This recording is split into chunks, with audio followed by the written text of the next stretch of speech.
up first we have, this is my family dog here. It's my dad's. We just got a little Ridgeback puppy. So everyone that wears their Ridgeback polos around here, obviously it comes from the Ridgeback dog.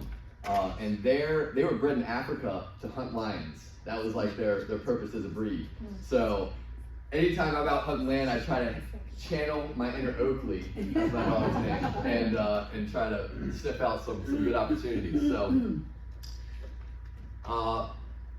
we'll start off with some good characteristics of a good building lot.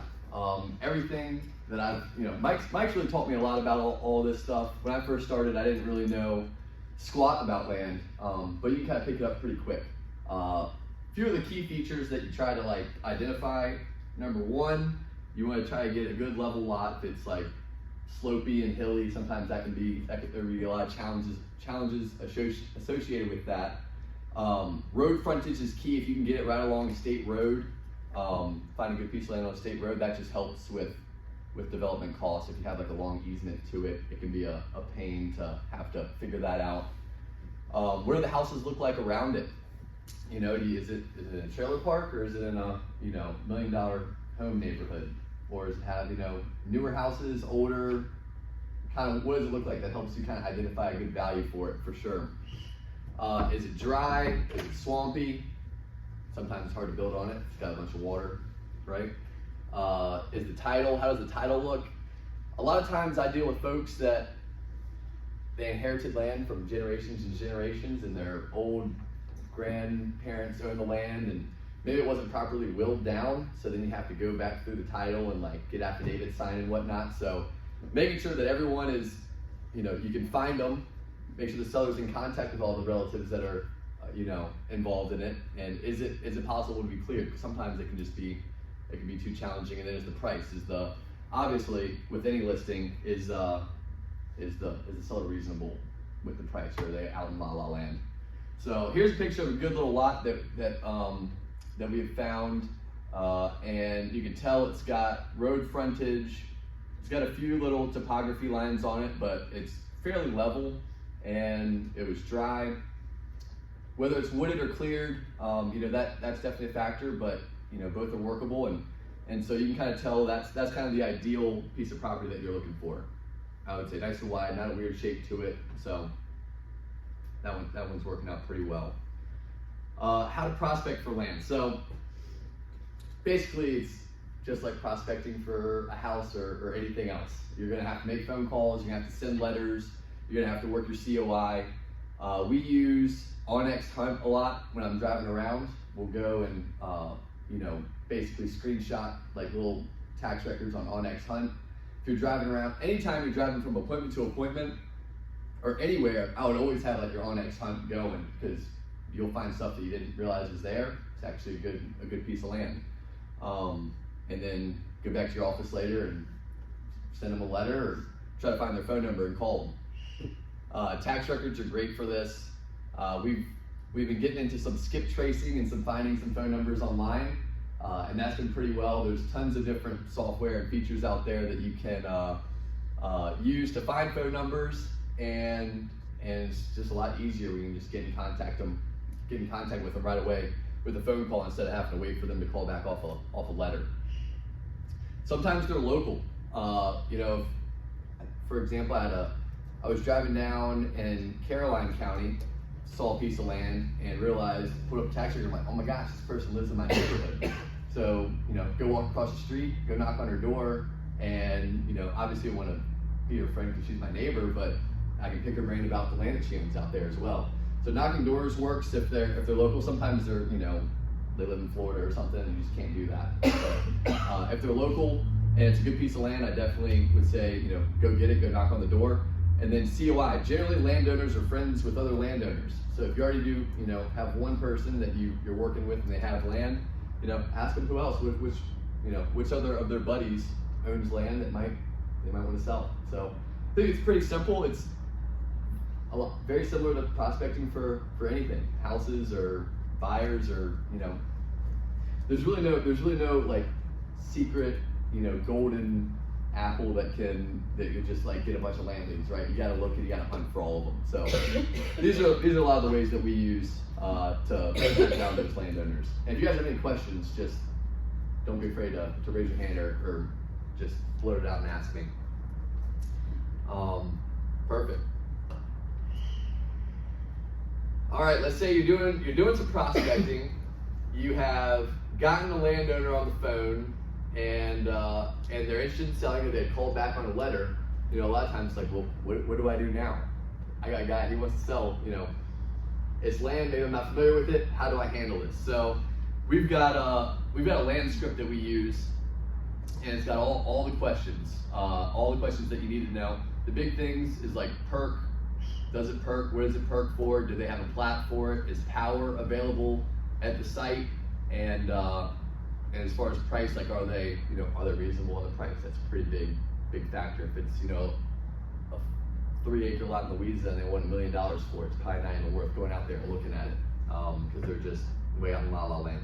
Once you figured all that out, and it sounds like a good opportunity on paper and everything that you can see online, I would go out there and walk it. You can do other things like look at soil maps online and really get a good understanding of what you're going out to look at prior to going out there and making sure it's a good opportunity. But if everything looks good, go out and walk it. We take a lot of videos, we take a lot of pictures while we're out there. Just try to get as much information as you can so that ideally, sometimes you don't even have to go back out there. Let's say you get all the pictures and everything right then. If you're gonna end up listing that piece of land, you've already got your pictures, you already got your videos, you've seen it all. You just send your sign guy to go stick a sign in the ground and he signs some documents and you're good to go. So you can be very efficient with it. And then I like to get a little file for each of my land prospects so that you have all the information right there. If you go to try to sell it to someone, you have it all. So I'll get over into our, I got a little land script here for you. And any of these little PDFs that y'all want, send me an email and I can send them to you. So let's say we get somebody on the phone and they call back on a land letter. So we got Harry's name here, but basically we have our little blurb at the beginning. I love saying, what if 3 things can happen? Either we'll buy your land from you, we can list your land, or we can part ways as friends and nothing will happen if we can't come to a deal. So just be super straightforward and upfront with them, because sometimes landowners can be a little bit tricky, like, hey, what's the deal? What are you offering? This and that. Like, well, pump your brakes a little bit. What if 3 things can happen? We can either buy it, we can list it, or we just part ways as friends. Those are that's kind of what we offer. Then you kind of get into the questions, and typically once you kind of break into the questions, then it's just a conversation, and I think it goes pretty smooth. You just learning about the land and try and get an idea. I like learning about the story of why they bought it or how they inherited it, what their plans were for it. You can get a lot of information that way about a lot of times their motivation as well. It's not like a house, not like I have to sell my house because we're relocating. Typically land is a little bit more like a business transaction, sometimes a little bit less. Sometimes it's emotional, but a lot of times it's like less emotional than actually having to move, right? So address, how long have you owned it? Is it open or wooded? Has it been timbered? Is it swampy at all, or is it pretty dry? Has it been perked? Try to get some soil work from them if they have any, and try to get a plat from them. I like to go and meet them. It's nice if you can go and meet them out at the property, or you just go walk it and you go meet them at their house afterwards. Any buildings or structures, is it level or hilly? All great questions. Rate your land from 1 to 10, what will make it a 10? Do you owe any money on it? How much, if you don't mind me asking, or do you own it free and clear? If we get you an offer, how soon can you close? Is the title clear? How much did you pay for it? And the most important question, how much do you want for it? Can't count how many times I've brought a piece of land to Mike and he's like, well, how much do I want for it? I don't know, Mike, they didn't tell me. So trying to really haggle them. Everyone has a number, whether they tell you or not, everyone has a number. So depending on how you word the question or the conversation, typically you can get an answer out of them. So that's our little script that we use for landowners. Just try to get all the information that we can, and then for our file here, we like to load it all up. We're trying to get better at Excel spreadsheets. So Basically address, ID, parcel ID, your tax record, an aerial shot, the location, how far is it from the big roads. These are all things that buyers are going to want to know. So you want to have that information kind of readily available from them. Especially out in a rural area, it's like, well, how far am I away from like a major interstate, right? Where's the grocery store? The price they want for it, any survey or soil work that they want, the comps. The comps are a big thing. Obviously, like how much is other land in that county selling for? And then how much are the new homes around it selling for? So comps for the new homes around it are pretty good if you're trying to, especially sell it to a builder. And then we've got like feasibility, by right rules. Each county has different by right rules. So figuring out what the by right rules for that particular zoning in that particular county, those are just good to know. Because then when someone calls you, you kind of know the rules already of how you can divide it before you even have to go through the ringer of calling the county and figuring it out that way. And then we got our closing date here. Do you have any questions on that? Are we all good? I still have y'all? Good. I've got a quick question for you. Yeah, what's up? So you were talking about earlier door knocking after you found that prospective piece of land. Are you going and door knocking the tax address that you found for the piece of land? And if so, do you have any fun stories to share about a time where that went maybe not as expected? Yes, you want to go to where the tax, where their mailing address is, because that's typically where they live. So yeah, you definitely go to their tax record address. And any fun stories, I mean, every time you go knock on a door, you never know what you're gonna get. Trying to think of anything fun. I've been on a few good ones with Mike downtown. We've come across some interesting characters, but nothing too crazy. Typically people are pretty open to talking with you if they, if you get a good response to them on the phone, and or if you just go knock, you try to be polite and you just kind of work it that way. If they say they're not interested, then I try not to push too hard. I might have a few objection handlers, but if you know that they're just, this is for my kids and we're passing it to my kids and there's no ifs, ands, or buts about it, then I know it's probably not a good lead there. So after I've done all that work ahead of time and I've got all the information on the land, I try to get a proposal back over to the landowner at some point, within a day or same day afterwards. And it's our three options, right? All right, landowner, we've done all our research. We'll give you an offer for this amount, or we can list it at this amount. And typically, we'll give you a cash offer, or I got buyers, we'll buy land here, or we can list it up here, and it might take a little bit longer, but we might get the price. And if you're in with a few builders, or if you know a good RCI agent that can do like a ghost listing on it, I'd say if you list it, not only can we list the land for sale, but we can also market a to-be-built house for sale on that lot. And typically, that will take the house and the land, bake it together, give you one price for it, and the prospective buyers will have a much better deal of like the total project, the total cost of the whole thing. Because most people that are looking for land, they want to build a house on it anyways. So if you take that work out for them and you price a house out on it with your lot price, that kind of takes that step out in any confusion or any hassle that the buyer has to do. You just do that for them. Hey, here's a base price for this plan by this builder, and that gives them a good idea of what, because everyone has a total budget. Is it possible to build the house I want on that lot? And that'll kind of help them figure that out. Or we can part ways as friends if it doesn't work. So, you never want to seem too desperate for it, but you definitely want to take the listing or get the deal. So try to keep it super simple and straightforward. That typically works the best. Any questions on that? We're good. What's the best way to search it in tax records?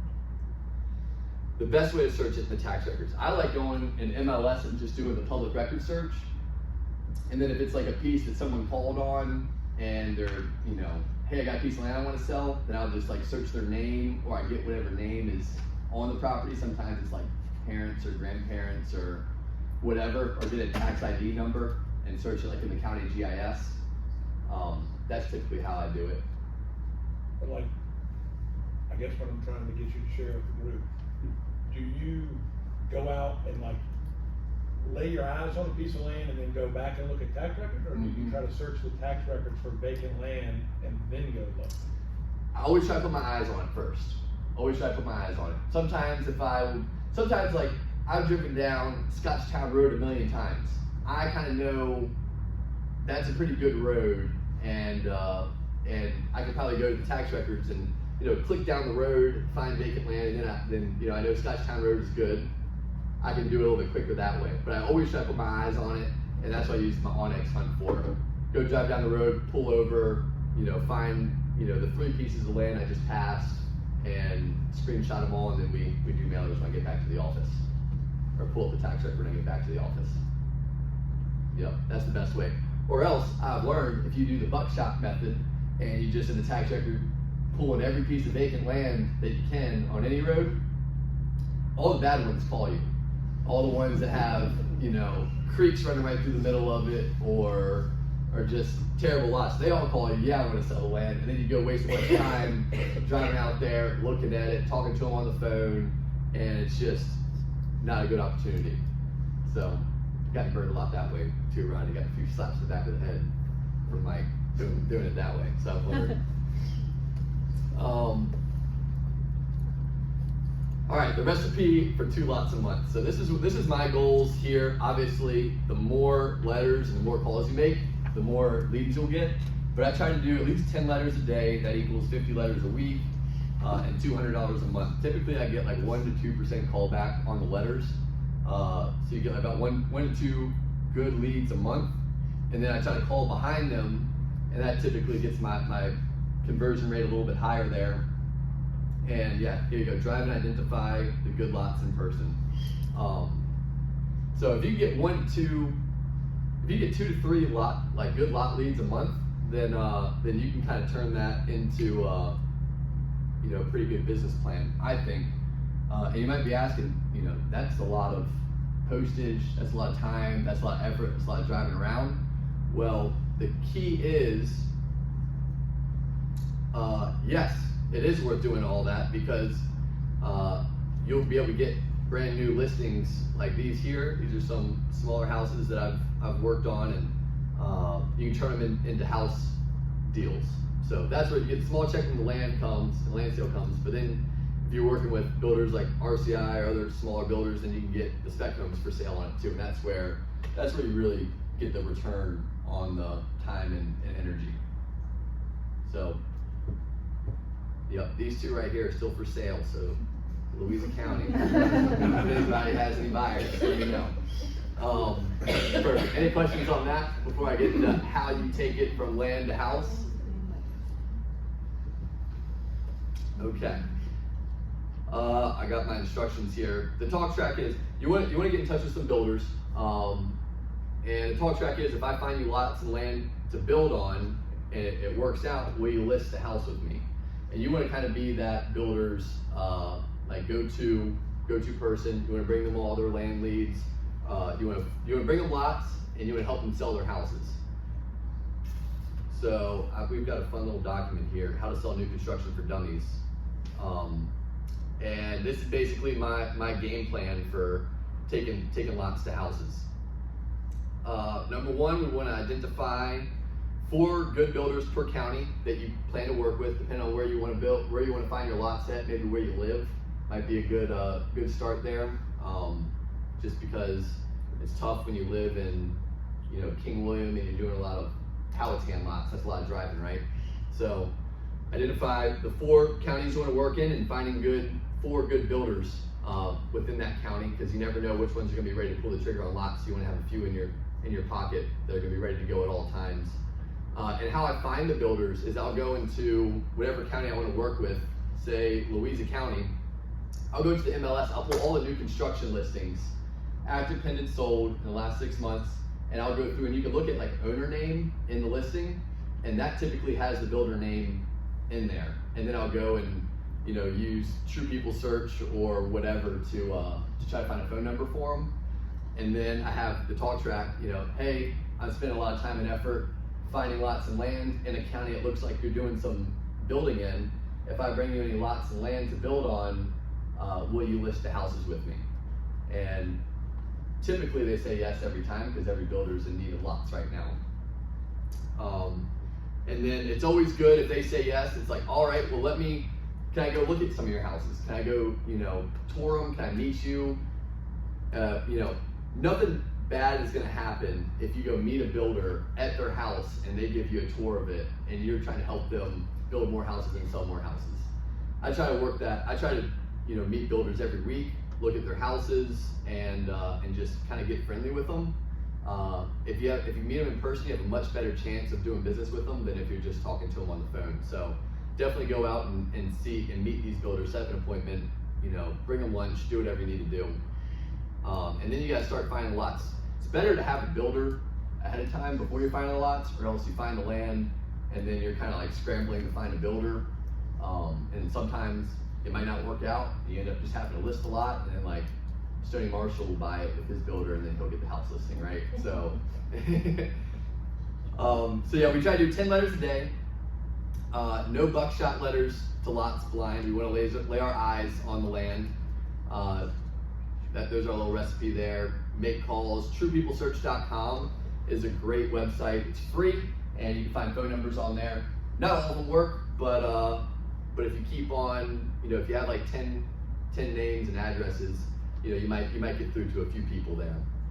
That's why you do the letters too, just to kind of, get as many contacts as you can. If you still can't find them, go knock their door if they're local, and talk to past clients you've sold land to or sold land for, because a lot of times they know people that own land. When you find lots, the builder is going to want to know answers to what kind of septic does it have. There's a website, NRCS Web Soil Survey. You can go through on the website and identify the lot on there, and it will tell you what kind of soils are at that spot.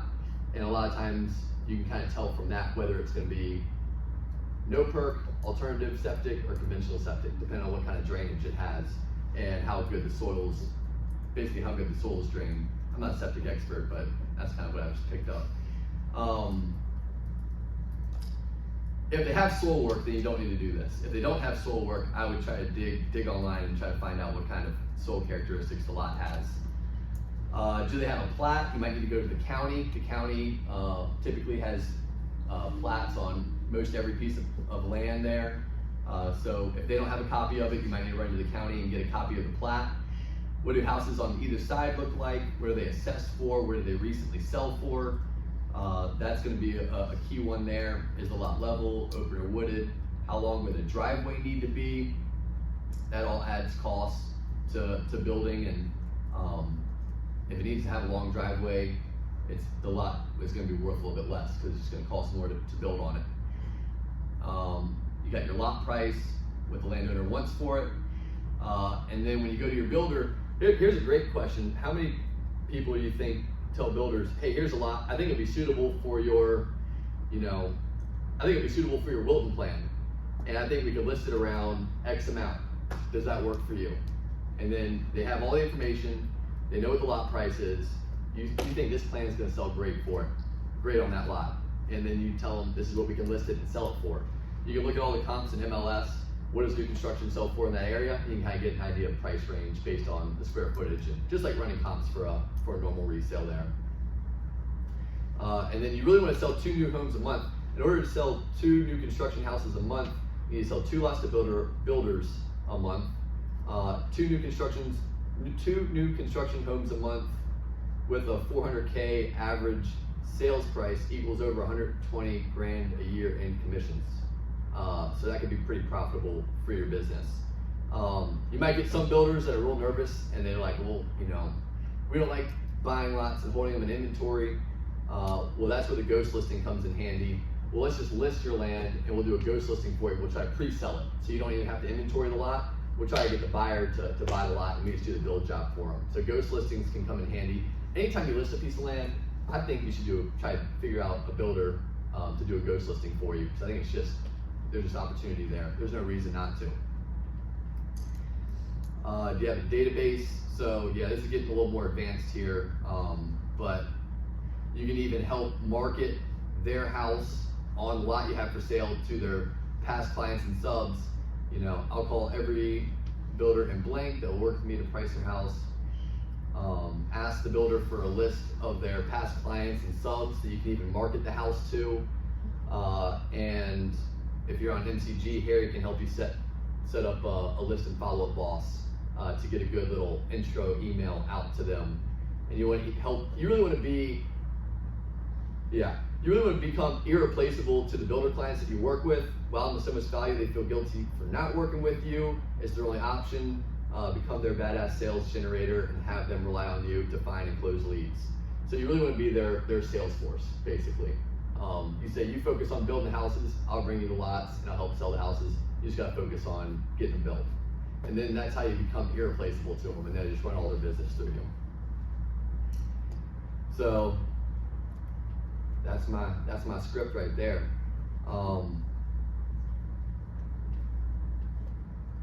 What else do I have in here? If you want a copy of any of this material, shoot me an email. I can give you all of our scripts, all of our Excel files, and how to sell new construction for dummies PDF. And if you have any questions about land, I'm always happy to help out. If you get a lead and you don't really know what you're looking at, or you haven't had a lot of experience dealing with land and lots, I'm happy to help. Give me a shout. And I think it's great working with land and builders, because in a market where finding listings couldn't be more difficult and competitive, building and creating your own inventory is really key, because there's a lot less competition, and it's a great way to get listings for new houses. So I think if you can integrate this into what you're already doing, then you'll just become unstoppable, and you'll get tons of listings, and hopefully some good clients out of it. So I will say, if you have any buyers that are looking for lots of land and looking to build a new house, we've got great build on your lot programs. Give me a shout. I can help find them. I'm doing this all the time, so typically I have a few land leads, off-market stuff that's rolling. So give me a shout. We can help work with RCI or any other builders and help them get a new house on their, help them find a piece of land to build the house that they want on. So give me a call. I'm happy to help out. Yes, Mike.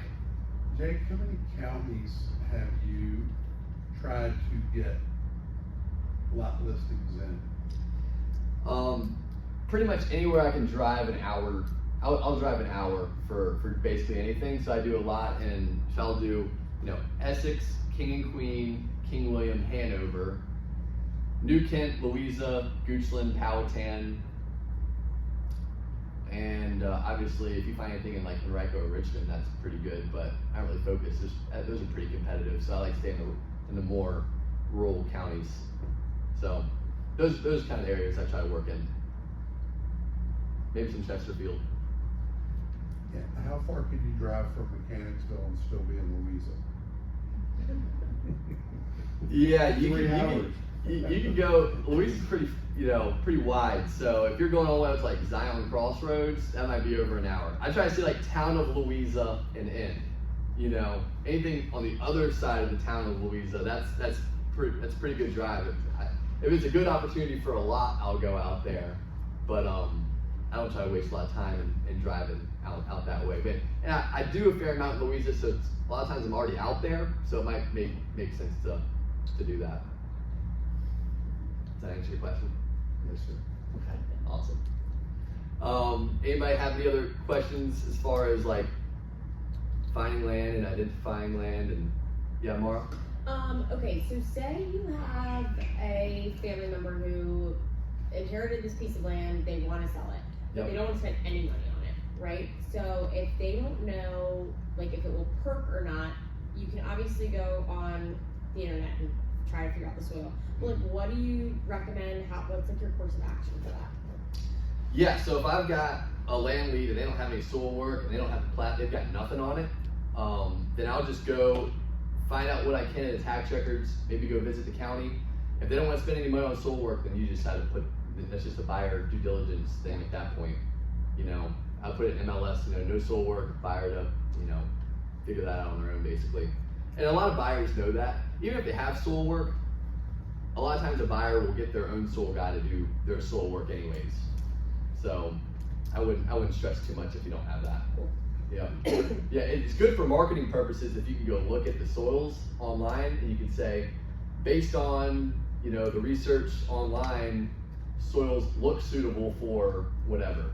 That just kind of helps marketing. Gives people more confidence to spend money to do the soil work if it already looks good what you can see online. So helps sell it a little bit, I think. And you can look at adjacent houses, like old listings, and see what they listed those houses at sometimes. Yeah, that can be a little touch and go because sometimes you got a house on one lot that's conventional septic and the lot next door might not perk at all. So definitely do a little bit of research there, but that typically it runs the same. So. Jake, are you finding when you get contracts, if you have that perk info or a survey, that it cuts down on the length of the study periods? For sure. If you already have all the information there for them, then a lot of times they're like, all right, you know, you just did soil work, you know, a couple weeks ago before you listed it, and you just got a new survey done. Like that's all most prospective buyers need to know prior to closing on it. So it definitely cut back on soil on their study period. You know, things like they probably want to verify power, they probably want to talk to the county themselves to make sure what they want to do with the land is going to be suitable for whatever the county permits. So typically there's always a study period in there, but if you've already done a lot of that legwork, then it's usually a lot shorter. If you don't have any of that stuff, what's a reasonable study period that you would give a purchaser? I've seen crazy stuff where it's a super competitive piece of land, it's listed and, you know, they get multiple offers.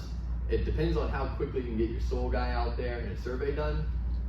Typically, if you can check and see if it perks and everything online looks good, you know, I've seen 7 days, 14 days, that's like the quickest I've ever seen it.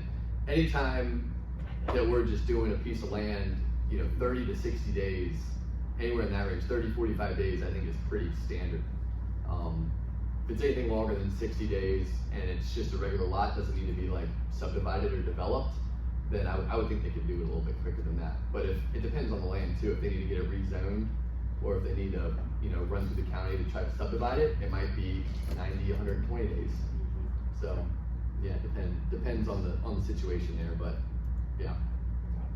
Cool. Harry. What are some objections you've gotten from landowners, and have you ever been burned by a builder? Objections from landowners. A lot of times, the most common one is, I don't have to sell it unless I get my number, right? I don't have to sell it unless I get my number, and they're kind of up a little bit higher than where you want it to be, or where you think it should be, and then so you just kind of have to show them the comps and show them what houses sell around for, like, hey, you think it's worth this, but you know, you have to build $1 million house at that price point, and you think would you build $1 million house on that lot? And you know, you can kind of work it that way, and try to get through to them to show them that it might not be worth as much as they think. That's definitely the most common one, is they got their number, it's I don't have to sell it, so if you can give me my number, then sure. Sometimes it's worth taking the listing and giving a shot at it, because you know, listings are just, you know, it's tough not to take a listing unless they're way out in La La Land, because people will pay a lot of money for land, I think. And what was the second part of that question? You've been burnt by a builder. Burned by a builder, yeah. We've got rules for those people. So a lot of times that is why you want to get in touch with your builders before finding them the lots and already establish a good relationship with them.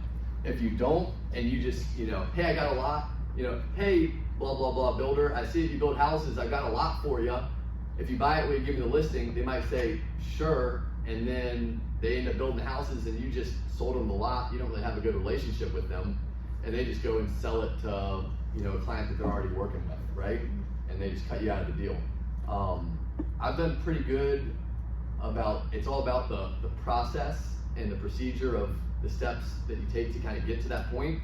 But yeah, you can get burned easily. I've got a couple builders that I've stopped working with because I know that they're not going to give me the listing that I want if I bring them a lot. So, all right, you won't give me the listing? Well, I just won't bring you any land. And you kind of just part ways. Because there's plenty of builders out there that will give you the listing.